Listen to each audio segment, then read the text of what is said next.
Shalom Aleihim, Besem Yeshua Hamasiah, salam sejahtera di dalam nama Tuhan Yesus Kristus.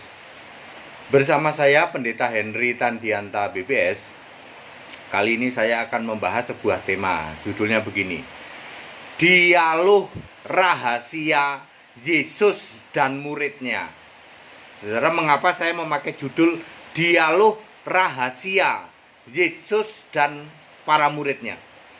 Mengapa ini dibilang rahasia? Karena memang cara penyingkapannya rahasia, saudara. Dan ini dia, ratusan ribu pendeta nggak ada yang paham tentang dialog ini. Ya, itu makanya ini rahasia. Hanya yang dibuka pikirannya mengerti kitab suci yang bisa paham. Di manakah dialog rahasia itu? Sebenarnya judulnya Duka Cita Mendahului Kemenangan. Yohanes pasal 16. Yohanes pasal 16 ayat 16 sampai 33. Ya. Yohanes 16 ayat 16 sampai 33. Ya, nanti akan kita cari tahu, akan kita kasih tahu di mana rahasianya. Terus di mana penyingkapannya, ya. Yohanes 16 ayat 16 sampai 33. Ayat 16. Tinggal sesaat lagi kamu tidak akan lihat aku. Tinggal sesaat lagi kamu tidak akan lihat aku. Maksudnya apa? Yesus nanti disalib, ya. Terus tinggal sesaat lagi pula kamu akan lihat aku. Apa maksudnya ya? Tinggal sesaat lagi kamu tidak akan lihat aku. Tinggal sesaat lagi pula kamu akan lihat aku, gitu. Jangan pakai tafsir, tapi pakai yang tertulis di Alkitab. Makanya ini disebut rahasia, dialog rahasia. Yesus tuh ngomong gini ke murid-murid, wahai murid-murid, bentar lagi kamu nggak lihat aku, tapi bentar lagi pula kamu lihat aku. Lalu murid-muridnya bingung. Di ayat 17 dan 18, apaan sih ini Yesus ini, gitu ya. Silakan Anda baca ayat Alkitab, saya menjelaskan pakai kata-kata saya, ya. Apa sih maksudnya Yesus itu, kok dia bilang nggak lama lagi atau bentar lagi nggak lihat aku, tapi bentar lagi lihat aku juga, gitu ya. Lalu di ayat 21 Yesus memberi perumpamaan. Gini loh perumpamaannya, ya rasul-rasul, ya, para murid-muridku. Itu ada perempuan melahirkan, kan dia sakit. Ketika sudah brojol, itu supaya mudah dipahami, ketika sudah brojol, itu sakitnya langsung hilang perempuan itu. Nggak inget lagi sakitnya. Yang diingetin apa? Sukacita karena anaknya udah lahir. Itu perumpamaan dari Yesus. Perhatikan di ayat 23. Segala sesuatu yang kamu minta kepada Bapa akan diberikan kepadamu dalam namaku. Ketika Yesus sudah naik ke surga, kita kan sedih. Yesus, kenapa engkau naik ke surga? Engkau mati terus naik ke surga. Kan Yesus cerita ini tentang bentar lagi kamu nggak lihat aku. Tapi dia juga ngomong bentar lagi kamu juga lihat aku. Maksudnya adalah nanti kamu itu selalu nyebut-nyebut namaku. Itu maksudnya. Jangan tafsir, ya. Kalau Anda tafsir kemana-mana, ya toh. Tetapi Alkitab mengatakan segala sesuatu yang kamu minta kepada Bapa akan diberikan kepadamu dalam namaku. Lalu ayat 24. Mintalah dalam namaku biar sukacitamu penuh. Jadi tadinya kan kita akan duka cita. Kita akan sedih. Yesus nanti pergi, terus sukacitanya apa? Makanya Yesus ngasih perumpamaan orang melahirkan habis sakit, pas sudah lihat bayinya brojol, udah seneng deh. Sama Yesus membuat pernyataan bahwa nanti aku akan pergi, lalu kamu akan mintalah dalam namaku biar kamu itu sukacita. Kalau dulu kan minta kepada Bapa, sekarang menjadi minta kepadaku. Ini jelas ayatnya. Mintalah dalam namaku supaya sukacitamu menjadi penuh. Kenapa kok sukacita minta dalam nama Yesus kok jadi penuh? Jadi sebab dia akan diberikan kepadamu tuh. Jaminan kalau minta kepada Yesus akan diberikan kepadamu. Anda pernah nggak minta dalam nama Yesus? Enggak sih Pak, kami tetap minta kepada Bapa. Salahmu di situ. Mintalah dalam nama Yesus kepada Yesus. Ya. Ayat 25. Semua ini kukatakan kepadamu dengan kiasan. Akan tiba saatnya nanti aku terus terang, aku akan ngomong terus terang tentang Bapa. Lalu di ayat 26, pada saat itu engkau akan berdoa dalam namaku dan tidak aku katakan bahwa aku meminta bagimu kepada Bapa. Jadi ngomong gampangnya, kamu nanti akan sukacita sebab doamu langsung sama aku. Dan para rasul sudah tahu, oh Yesus yang mengabulkan doa karena sebelum-sebelumnya juga dia sudah ngomongkan doa Bapa kami, tetapi aku yang melakukan supaya Bapa dipermuliakan di dalam Anak, di dalam Yohanes 14 ayat 13. Ya, Yesus sudah ngomong itu, walaupun kamu itu doa pada Bapa, tapi yang ngabulin doa itu aku. Walaupun kamu itu minta ampun pada Bapa, yang mengampuni dosa itu aku. Markus 2 ayat 10. Ya, jadi para rasul akhirnya tahu, oh sekarang sukacita kita kalau doa langsung pada Yesus, nggak usah pada Bapa, itu loh. Terus di ayat 29, lihat engkau sekarang sudah ngomong terus terang Yesus gitu. Perhatikan ayat 30. Kami tahu engkau mengetahui segala sesuatu. Artinya ini pengakuan dari para rasul. Rasul paham. Oh, aku tahu Yesus. Berarti engkau ini mengetahui segala sesuatu. Sekarang kami percaya engkau berasal dari Allah atau engkau datang dari Allah. Kenapa Rasul kok tidak mengatakan engkau Allah? Kan Yesusnya masih jadi manusia. Maka para Rasul mengatakan engkau datang dari Allah. Lalu ayat 31, Yesus, ya mulai sekarang kalian akan dicerai-beraikan, ya toh. Artinya menggenapi kan kalian duka cita, ya toh. Setelah Yesus mati kalian dikejar-kejar, nanti dianiaya dan lain sebagainya. Bapak Ibu Saudara, rahasianya di mana? Rahasianya bahwa rasul-rasul sangat paham. Yesus itu cerita nanti setelah aku pergi, ya, kamu langsung doa itu padaku. Lalu para rasul ini ngerti dan super paham pikirannya bahwa oh Yesus engkau itu Allah. Sekarang kami tahu bahwa engkau mengetahui segala sesuatu di ayat 30.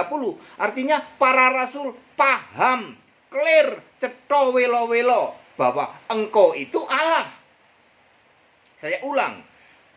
Rahasia dari dialog ini adalah para rasul akhirnya tahu bahwa Yesus ternyata engkau itu Allah. Nanti kalau engkau naik ke surga, engkaulah Allah itu. Itu para rasul paham, gitu. Para rasul paham, pendeta kagak paham. Ntar dulu ya. Ya, para rasul paham. Anda nggak paham. Pendeta Tritunggal nggak paham. Nggak paham bahwa Yesus naik ke surga itu jadi Allah, nggak paham. Itu para pendeta-pendeta di luar sana, ya pendeta kambing, ya, pendeta kambing terkutuk, ya, nggak paham. Rasul-rasul super paham. Yang nggak paham maki-maki yang paham. Saya pendeta Hendy-Tandianta ngasih tahu, nih loh, rasul-rasul itu paham, ngerti bahwa ketika Yesus naik ke surga, maka rasul-rasul ngerti dan paham bahwa Yesus itu Allah. Saya memberitakan itu dimaki-maki sama pendeta kambing yang nggak paham. Orang nggak paham maki-maki sama yang paham. Situ waras. Mana buktinya bahwa para rasul paham? Ya, kan ini rahasia dialognya, ya toh? Anda kan nggak paham toh? Ayo para pendeta, mana ada yang paham? Rasul-rasul paham, kami paham. Ya, Anda nggak paham, pendeta kambing nggak paham, kami paham, rasul paham. Mana buktinya kalau rasul paham? 1. Hanya 6 hari setelah Yesus naik ke surga, lalu pencurahan Roh Kudus, para rasul nggak usah diperintah lagi, sudah tahu. Baptis dalam nama Yesus Kristus. Kisah 10 ayat 48, Kisah 2 ayat 38, Kisah 8 ayat 16, Kisah 19 ayat 6. Nggak usah disuruh lagi, udah paham. Anda pendeta kambing sampai hari ini kagak paham. Dikasih tahu Yesus sudah naik ke surga, baptisan mutlak dalam nama Yesus Kristus, malah dimaki-maki. Yang ngasih tahu yang benar malah dimaki-maki oleh pendeta kambing yang pikirannya mampet. Semangat banget ini ya. Nomor 2, doa itu langsung pada Yesus. Perhatikan Kisah 4 ayat 29 sampai 31. Ini lagi awal-awalnya ini. Di ayat 30, berdoa untuk nama Yesus. Langsung dilaksanakan. Nggak ada lagi doa Bapa kami. Nggak ada lagi baptisan Bapa Anak Roh Kudus. Rasul-rasul paham. Pendeta kambing tidak paham. Pikirannya mampet. Tapi maki-maki sama yang paham. Nggak paham maki-maki sama yang paham. Rasul-rasul paham banget. Nggak ada lagi yang baptis dalam nama Bapa Anak Roh Kudus. Setelah Yesus naik ke surga, tidak ada satupun rasul yang membaptis dalam nama Bapa Anak Roh Kudus. Mereka langsung membaptis dalam nama Yesus Kristus. Tidak ada lagi yang doa Bapa kami. Doanya oleh nama Yesus di dalam Kisah 4 ayat 30 ya. Semua doa langsung pada Tuhan Yesus, Tuhan Yesus, Tuhan Yesus, ya toh? Sampai buminya bergoncang. Bukti nomor 3, penyembahan itu kepada Tuhan Yesus, tidak lagi kepada Bapa. Kisah 4 ayat 24. Ya Tuhan, Engkaulah yang menjadikan langit dan bumi, laut dan segala isinya. Siapa ya Tuhan yang dimaksud? Yesus. Jadi yang disembah itu rasul-rasul langsung Yesus. Tidak ada lagi nyembah Bapa. Saya ulang, hasil dari dialog rahasia antara Yesus dengan murid-muridnya adalah 1, rasul-rasul paham, mudeng, clear, langsung membaptis dalam nama Yesus Kristus. Tidak lagi baptisan Bapa Anak Roh Kudus. Ya, di mana? Di Kisah 2 ayat 38, Kisah 8 ayat 16, Kisah 10 ayat 48, Kisah 19 ayat 5. Lalu doa itu oleh nama Yesus di dalam Kisah 4 ayat 30. Lalu pujian penyembahan itu kepada Tuhan Yesus. Kisah 4 ayat 24. Hari ini Anda yang mampet dari mimbar mengajarkan masih doa Bapa kami, masih nyembah Bapa, masih baptisan Bapa Anak Roh Kudus, maka valid 100% kalian Kristen kambing terkutuk. Pendeta yang masih mengajarkan itu dari atas mimbar, pendeta kambing terkutuk. Tidak ada satupun rasul yang mengajarkan itu ketika Yesus sudah naik ke surga. Rasul-rasul paham, dia sudah dialog sama Yesus, dialog rahasia, dijelaskan siapa itu Bapa, Bapa itu kiasan, nanti akulah Allah, akulah itu Bapa itu. Rasul-rasul paham, Anda pendeta Kristen kambing terkutuk tidak paham, maka Anda per hari ini masih dari atas mimbar mengajarkan pengajaran super sesat yang tidak pernah diajarkan para rasul. Setelah Yesus naik surga, Anda kok bisa-bisanya masih ngajarin doa Bapa kami? Kok bisa-bisanya Anda masih doa kepada Bapa, masih nyembah Bapa? Kok bisa-bisanya Anda masih baptisan Bapa Anak Roh Kudus? Siapa yang ngajarin? Rasul-rasul nggak ada lagi. Dulu sebelum Yesus naik ke surga, betul baptisan Bapa Anak Roh Kudus, doa Bapa kami, nyembah Bapa, betul. Setelah Yesus naik ke surga, tidak ada lagi. Ya, itu hasil dialog rahasia Yesus dengan para muridnya di dalam Yohanes 16 ayat 16 sampai 33. Nggak ada yang paham. 1900 tahun diizinkan oleh Yesus. Ya, tidak paham orang-orang Kristen tersesat dengan munculnya pengajaran Tritunggal. Lalu ada pendeta entah berantah namanya Henry Tandianta muncul ngasih tahu, gitu. Setelah Yesus naik ke surga, tidak ada lagi rasul yang membaptis dalam Bapa Anak Roh Kudus, tidak ada lagi rasul yang masih doa Bapa kami, tidak ada lagi rasul yang masih nyembah Bapa, malah dimaki-maki, ngasih tahu yang benar malah dimaki-maki. Ya, yang nggak paham, yang mampet, malah maki-maki, sama yang bener, yang paham, yang ngikutin teladan Rasul. Kami ngikutin teladan Rasul 100% karena kami paham. Anda yang tidak paham, ya, malah apa? Maki-maki, menghakimi. Petrus berani-beraninya ganti baptisan Bapa, Anak, Roh Kudus diganti baptisan dalam nama Yesus karena nggak paham kamu. Petrus paham. Kenapa itu rasul-rasul kok doanya pada Tuhan Yesus? Kok enggak Bapa kami lagi? Karena Anda nggak paham, para rasul paham, kami paham. Kenapa para rasul kok nyembahnya Yesus kok tidak Bapa lagi? Anda tidak paham, para rasul paham, kami paham. Kami sama para rasul paham. Ngerti. Anda kan nggak paham. Semangat nih pendeta nih. Ya, banyak sudut saya harus lakukan ya, karena sekali lagi, Pak, Bu, saya pendeta Hendy Tandianta, ingat ya, saya muncul demi kemurahan Allah untuk menyadarkan ini loh, Bu. Ya, Anda mau halangi kayak apapun tidak akan bisa. Pendeta Henry akan tetap menyuarakan kembali ke Alkitab, Allah itu esa, Yesus Kristus. Sembah itu Yesus Allah yang benar. Baptisan itu dalam nama Yesus. Doa itu langsung pada Yesus. Sembah itu Yesus. Stop sembah Bapa. Stop doa Bapa kami. Apalagi stop baptisan Bapa, Anak, Roh Kudus.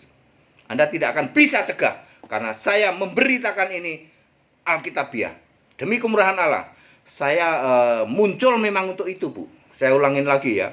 Segala hujatan caci maki Anda nggak ada pengaruh apa-apa bagi saya, ya. Gitu baru bener ya. Ya, orang rasul-rasul aja paham kok, ini dialog rahasia antara rasul dengan Yesus dengan para rasulnya. Rasul paham, nggak usah disuruh. Begitu pencurahan Roh Kudus, baptisnya dalam nama Yesus Kristus, Anda bingung. Dipikirnya Petrus ganti-ganti, sok hebat, lebih hebat dari Yesus. Anda mampet. Ya, pikiran mampet, sementara Petrus dan rasul-rasul paham. Kami ikut para rasul, kami paham. Baik, padat, singkat, dan clear, dialog rahasia Yesus dengan para muridnya ya. Kalau Anda tidak paham ini, saatnya Anda sekolah Alkitab. Segala hormat kemuliaan untuk Yesus Allah yang benar, yang mengikut baptisan tanggal 14 Juni di Sentul, Bogor, tanggal 20 Juni di Pamulang, kemudian 27 Juli di Tangerang. Tapi ingat, tolong yang di daerah-daerah itu, kalau di Bogor udah pasti kita sudah survei, ada kolam renang buka. Yang di Pamulang sama Tangerang, Pamulang tanggal 20, Tangerang 27, yang terdekat survei saja, survei mana yang kolam renang buka, lalu info, Pak di tempat ini Pak buka gitu ya. Nanti kita arrange ya, kita luncurkan pengumuman untuk itu. Ya. Segala hormat kemuliaan untuk Yesus Allah yang benar. Tetap bersama saya, Pendeta Hendy Tandianta BPS. Haleluya, amin.